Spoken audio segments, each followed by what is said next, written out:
नमस्ते. मी doctor Pushkar Deshpande. मी board certified plastic surgeon आहे आणि गेल्या 12 वर्षापासून पुण्यामध्ये प्लास्टिक सर्जन म्हणून प्रॅक्टिस करत आहे.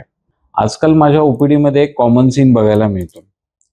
साधारणतः 20 ते 35 मधले वयोगटातले पेशंट माझ्याकडे येतात. त्यांचे थोडे हेअर्स गेलेले असतात, पण ते कन्सल्टेशन करायला माझ्याकडे गायनेकोमॅस्टियाचं कन्सल्टेशन घ्यायला येतात. थोडी हिस्ट्री घेतल्यावर माहिती पडतं की ते डब्बे खात आहेत, डब्यातलं जे प्रोटीन असतं ते खात आहेत आणि हिस्ट्री पण मॅच होते. जेव्हापासून त्यांनी जिम लावली आहे आणि जेव्हापासून ते डब्याची सुरुवात केली आहे तेव्हापासून त्यांना गायनेकोमॅस्टिया किंवा मेल बूब्सचा त्यांना त्रास होतोय.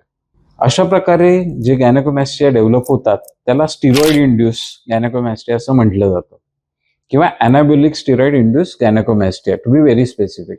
आता अॅनाबोलिक मध्ये तर टेस्टोस्टेरॉन असतं, तर त्यांनी पण गायनेकोमॅस्टिया कसा होतो हा कॉमन क्वेश्चन आम्हाला विचारला जातो.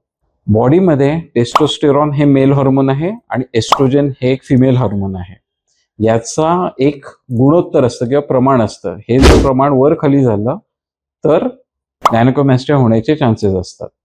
आता अॅनाबोलिक स्टेरॉइड घेतल्यामुळे काय होतं तर टेस्टोस्टेरॉनच्या लेवल्स खूप जास्त प्रमाणात वाढतात, पण ॲरोमेटेज नावाचं जे एक एन्झाईम असतं बॉडीमध्ये ते टेस्टोस्टेरॉनला एस्ट्रोजनमध्ये कन्वर्ट करतो आणि त्या एस्ट्रोजनमुळे गायनेकोमॅस्टिया डेव्हलप होतो. कारण जिममध्ये जिम ट्रेनर्स हे प्रिस्क्राईब करतात, हे मेडिकेटेड नसतं.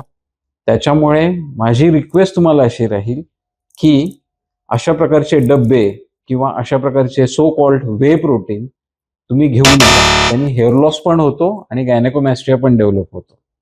धन्यवाद. थँक्यू.